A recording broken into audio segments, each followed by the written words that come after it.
አቶ አምነን ዛሬ ትልቅ ስህተት ሰርቷል። ማለት እኔ እንደዚህ አይነት ሰው አይደለሁም። ሰዎች ለምንድን ነው እንደዚህ እንደሆን የሚያደርጉኝ እያለ ራሱን በጸጸት ጥያቄ ውስጥ ሲያስገባ ነበር። እናም ይህን ሰውዬ ለምንድን ነው እንደዚህ የምታደርገው ሲለውም በአንተ በጣም እቀናለሁ፣ ምክንያቱም አንተ የበላይ ሆነህ ማየት አልፈልግም ይለዋል። አምነንም እንግዲህ ሽጉጥ ይዞ ስለነበር እና በጣም ተናዶ ስለነበር የሚከታተለው ሰው ይህ አልመሰለውም ነበር። ብቻ ግን ያልጠበቀው ሰው ስለሆነ ንዴትን መቆጣጠር ስላቃተው ሽጉጥ አንስቶ እንግዲህ ይተኩስበታል ማለት ነው። ባደረገው ነገር በጣም ይጸጸታል እና ምን ሆኜ ነው እንደዚህ አይነት ስህተት የሰራሁት እያለ ራሱን በጣም ጥያቄ ውስጥ ያስገባል። ብቻ ግን ወደ ቤትም አልተመለሰ። ማድረግ የነበረበትን አድርጓል እና ሜርሲ እንግዲህ እየሮጠች በነበረበት ሰዓት ሲፈን ታገኛታለች እና ምን ሆነች ነው እንደዚህ የምትሮጪው ስትላት ውድድር ነበረብኝ ትላታለች። እንዴ ሲፈንም የምን ውድድር ሰውነትሽ ሁላ እኮ እየተንቀጠቀጠ ነው ስትላትም ወደ ዞር በይልኝ እባክሽ አንቀጥቅጥሽና ብላ ትመልስላታለች። እና ከየት ወዴት እየሮጠች እንደነበረም አታውቅም። ብቻ ግን ሲፈን ለምንድን ነው እንደዚህ የምትሮጠው ብላ ጥያቄ ፈጥሮባት ዞር ብላም ስታያት ነበረ። ሜርሲም እንግዲህ ትገፈትራትና ወደ መኝታ ክፍሏ ትሄዳለች ማለት ነው። ሲፈን ግን በዚህ ነገር ግራ ተጋብታለች። ምን ሆና ነው የምትሮጠው? መቼም ያለ አንድ ነገር አትወጥም ብላ አስባ እያየቻት ነበር። እሷም እንግዲህ መንገዷን ቀጥላለች። ሜርሲም እንግዲህ ልብሷን ቀይራ ምንም እንዳልተፈጠረ ነገር ወደ ሳሎን ስትመጣ አያቷ ተቀምጣ ነበር። ውይ አያቴ ዚነሽ እንዴ እንዴት ነሽ ትላታለች። አያትየዋም እንግዲህ ደህና ነኝ፣ እኔ ምልሽ ምን እያሰብሽ ነው? እኔ ቆይ ለማግባት አትሞክርም ወይስ ትላት ነበር።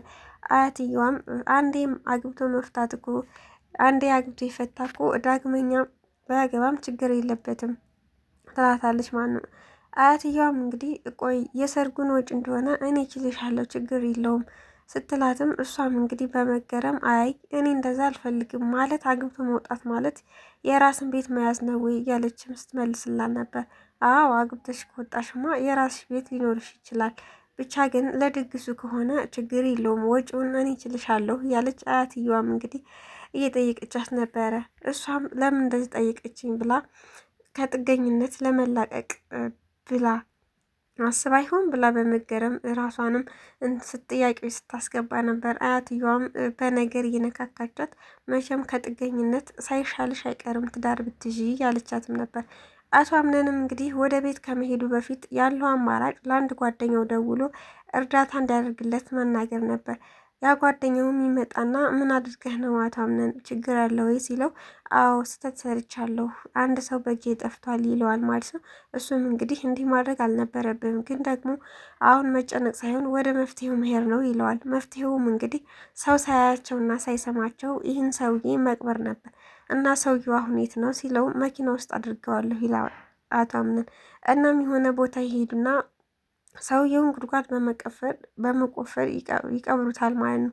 እናም እሱም ተረጋጋ፣ በቃ ይሄ ነገር ከኔና ካንተ ውጪ ማንም ሰው መስማት የለበትም፣ ማለት እኔ በሚስጥር መያዝ እችላለሁ ይለዋል። አቶ አምነንም አዎ እኔ አንተን ስለማምንህ ነው አንተን መርጬ የጠራሁህ፣ መቼም እንደ ሌሎቹ አሳልፈ እንደማሰጠኝ ተስፋ አደርጋለሁ ሲለውም ነበር። እሱም እረ በጭራሽ ከኔ አፍ አይወጣም፣ ብቻ ከዚህ በኋላ እንደዚህ አይነት ስህተት ላለመስራት ሞክር፣ ማለት መግደል ማለት እኮ መፍትሄ አይሆንም፣ እስከ መጨረሻው ምንም ነገር ያሌለው ማለት ነው እና ይህ ሰውዬ ምንም ቢያናድድህ እንደዚህ ማድረግ አልነበረብህም ይለዋል። አቶ አምነንም በጣም ተጸጽቻለሁ፣ እንደዚህ ማድረግ አልነበረብኝም፣ ማለት ይህን እንደዚህ አይነት ሰው አይደለሁም ብሎ ራሱን እንደ ጥፋተኛ ቆጥሯል።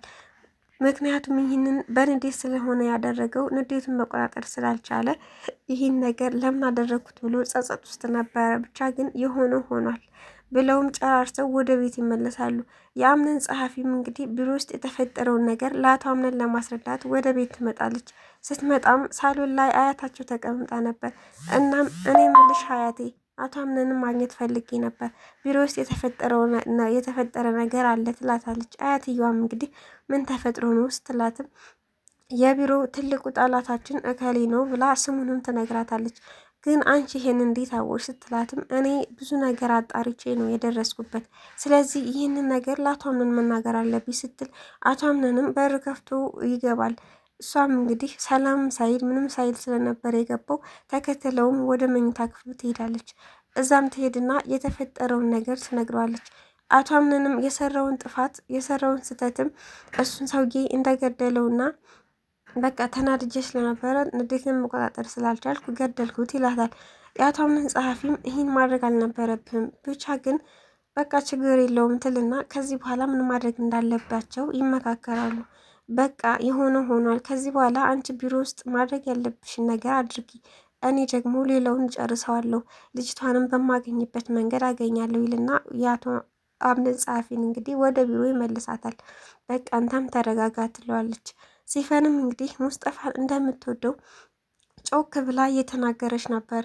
ቆይ እኔ አንተን እወድሃለሁ ለማለት ምን ማድረግ አለብኝ እያለችም ሙስጠፋን ይዘው ነበር። እሱም እንግዲህ እኔ አንቺ እኮ ማለት እህቴ ነሽ፣ እንዴት ሰው ከእህቱ ፍቅር ይዘዋል? ምን አስበሽ ነው ይላታል። እሷም እንግዲህ በንዴት ችግር የለውም እንደዚህ ስላልኩ ይቅርታ፣ ይህን ጥያቄ ግን ሁለተኛ ከኔ አፍ አታገኘውም ስትለውም ነበር። እንደዚህ እያወራች በነበረበት ሰዓት ጄሪ በር ላይ ቆማ እያዳመጠቻቸው ነበር። በር ከፍታ ሲፈንም ወደ ውጭ ልትወጣ ስትሞክር ጄሪ በር ላይ ተለጥፋ ነበር። ምን ሆነሽ ነው? ሰው በር ላይ እንዴት ተለጥፈሽ ወዴት ታዳምጫለሽ? ስትላትም አይ አይደለም አሁን ነው የመጣሁት ብላም ለመሸወር ትሞክራለች። ብቻ ሲፈን አንቺ ነገሩ ምንም አይገባሽ ብላት ገፍትራ ትሄዳለች። እሷም ጄሪም እንግዲህ ሙስጠፋ ጋር ትገባና ንዴቷን ሁሉ እኮ እኔ ለእኔ የተወጣችሁ ትለዋለች። ሙስጠፋም እንግዲህ ያወራነውን ሁሉ ሰምተሻል እንዴ? ሲፈን ከኔ ፍቅር እንደያዛት መች ነበር የምታውቂው? ይላታል። እሷም እንግዲህ ከአንተ እኩል ነው የሰማሁት ስትልም ምን ማለት ነው እሱ ሲላትም ማለት አንተ ስትነግረኝ ያወቅኩት ትለዋለች። ብቻ ነገሩን በዛ ያደባብሱታል። ጄሪም እንግዲህ ሲፈን ወደ ነበረችበት ቦታ ትሄድና ሙስጠፋ ከዚህ ሊሄድ ስለሆነ በጣም ደስ ብሎኛል ስላታለች። ሲፈንም እንግዲህ ምን ማለት ነው እሱ? እንዴት ደስ ይልሻል? ለምን? አንዳንዴ አመጣጣችንን ብናስታውስ ደስ ይለኛል ስትላትም ነበር። ጄሪም በቻም ደስ ብሎኛል ሙስጠፋ ብቻ እንደዚህ አይነት ውሳኔ በመወሰኑ በጣም ደስተኛ እንደሆነች ትናገራለች። ሲፈንም ምንም አላለቻትም። ብቻ ደስ እንዳለሽ አንቺ እኮ ሁሌ አስተሳሰብሽ ሁላ እየወረደ ነው እያለችም በንዴት ስትናገራት ነበር። ጄሪ አርፋ አልተቀመጠችም። ቤሊን ክፍል ገብታ ቤሊልን አንቺ ነሽ በትዳራችን መሀል እየገባሽ የምትበጠብጩ፣ አንቺ ብትወጪ እኮ ሰላም እናገኝ ነበር፣ ትዳራችንም ደህና ይሆን ነበር። ስለዚህ ለምንድን ነው ማትወጪ ከዚህ ቤት ማትሄዱ? ትላታለች። ቤሊንም አንቺ ማለት የአቶ አምነን ሚስት ነሽ እንዴ? እኔ ቆይ ምን አድርጌ ነው? ለምንስ እሱ አይነግረኝም? እኔ እናንተ እንደረበሽኳችሁ ስትላትም ነበር። እሱ እኔን አይመለከተኝም፣ ቢነግርሽ ባይነግርሽ ምን ትርጉም አለው? ብቻ ግን ከዚህ ቤት ብትሄጂልኝ ደስ ይለኛል ስትላትም ነበር። ቤሊንም እንዴት እንደዚህ ያደርጋል? ለምን አምነን ለኔ አልነገረኝም? ብላ ማልቀሷን ትጀምራለች። አቶ አምነንም ምግብ ሰርቼ ይዤልሽ ልምጣ ብሏት ስለነበረ ምግቡን ይዞላት ሲመለስ ቤሊን እያለቀሰች ነበር የጠበቀችው እና እሱም ሚስጥረኝ ምግቡን ይዤልሽ መጥቻለሁ ሲላትም ለማናገር ፈቃደኛ አልነበረችም። ቆይ ለምንድን ነው እኔ በእናንተ ትዳር እንቅፋት እንደሆንኩ ለእኔ የማትነግረኝ? ደግሞም ጄሪን ሚስትህ እንደሆነች እኔ እኮ አላቅም፣ ለምን ደበከኝ? ትለዋለች። ማወቁ ምንም ትርጉም የለውም። ጄሪን ማለት እኮ የወረቀት ሚስቴ ናት እንጂ የማፈቅራት ወይንም ደግሞ የመወዳት አይደለም። የምወደው እኔ አንቺን ብቻ ነው ሲላትም ነበር። እና አንቺ ብቻ እንኳን እስኪ ተረጅኝ፣ እኔ እሷን መፍታት በምችልበት ሰዓት አንቺን አገባለሁ። አሁን ግን የማልችልበት ሁኔታ ላይ ስላለው ነው። እንዴት አንቺ እንኳን አትረጅኝም? ይላታል። እሷም እንግዲህ በስተመጨረሻ በቃሽ ከዚህ ቤት አልሄድም ተረድቻለሁ ትለዋለች። እሱም በጣም ደስ ይላል። ስለተረዳሽ በጣም ደስ ብሎኛል ይላታል። ጄሪን በድጋሚ እንግዲህ አያታቸው ክፍል ትሄድና እማናግርሽ ነገር አለ ልግባ ብላ ፍቃዷን ትጠይቃለች። አያትየዋም እንግዲህ ነይ ግቢ ብላ ትፈቅድላታለች። እኔ ምልሽ ባለፈው የደበኩሽ ነገር አለ። እኔ እኮ ቤሊን ከደረጃ ላይ የጣልኳት አስቤበት አይደለም ስትላት፣ እሱንማ ነገርሽኝ እኮ ነግረሽኛል እኮ ሌላ የምታወሪው ካለ ቀጥይ ትላታለች።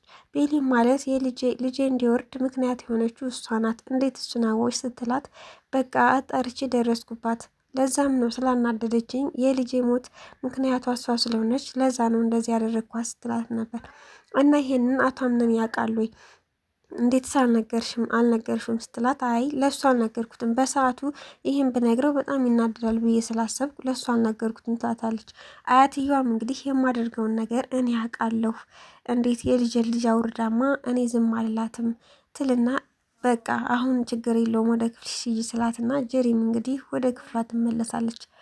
እናት ሰሃራም ቤሊንን ልጠይቃት ትመጣና እንዴት ነሽ ቤሊ ልጄ አሁን እንዴት ነው ለውጣለች ስትላትም ደህና ነኝ እናት ዛራ ግን ደግሞ አንድ ጥያቄ ልጠይቅሽ ትላታለች። ምንድን ነው ልጄ ጠይቂኝ ስትልም ለምንድን ነው እናትና አባቴ እዚህ የማይመጡት ወይ ደግሞ አንቺ ለምን እነሱ ጋር አትወስጂኝም ትላታለች። ይህንን ጥያቄ ቤሊን ስጠይቃት እናት ዛህራን በጣም ታዝንና እኔ ምንሽ ልጄ እኔ ምን አጎደልኩብሽ እኔ ያጎደልኩብሽ ነገር አለ ብላ እሷን ለማሳዘን ትሞክራለች። ቤሊንም በቃሽ ችግር የለውም ትላታለች። ብቻ ማስታወስ ብችል ቤተሰቦቿ ከጎኗ እንዳልሆኑ ታቅ ነበረ። ስላላወቀች እናት ዛህራን ይህን ጥያቄ ጠይቀቻት። እናት ዛህራም እንደዛ ብለው እንግዲህ ጥያቄዋን አለባብሳበታለች። በስተመጨረሻ አቶ አምነን ጋር አንድ ስልክ ይደወልለታል። ተደውሎም እንግዲህ ከድርጅቱ የሆነ ነገር አግኝተናል ብለው ነበር። ያም ነገር ምንድን ነው ብሎ ሲያዳምጥ ነበር።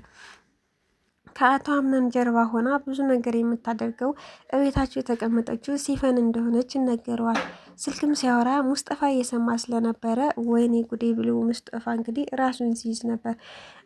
እና ማናት እሷ ንገረኝና እኔ እማረጋትን አደርጋታለሁ ብቻ መግደልም ካለብኝ እገላታለሁ ሲል ሙስጠፋ ይሰማል።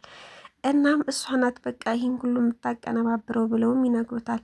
አቶ አምነን ይህን ነገር ከሰማ በኋላ ሲፈንን ምን ያደርጋታል የሚለውን በቀጣይ ክፍል የምናይ ይሆናል። ሰላም ውድና የተከበራችሁ ፋሚሊዎቼ እንዴት ናችሁ? በያላችሁበት ሰላማችሁ ብዝት ይበልልኝ።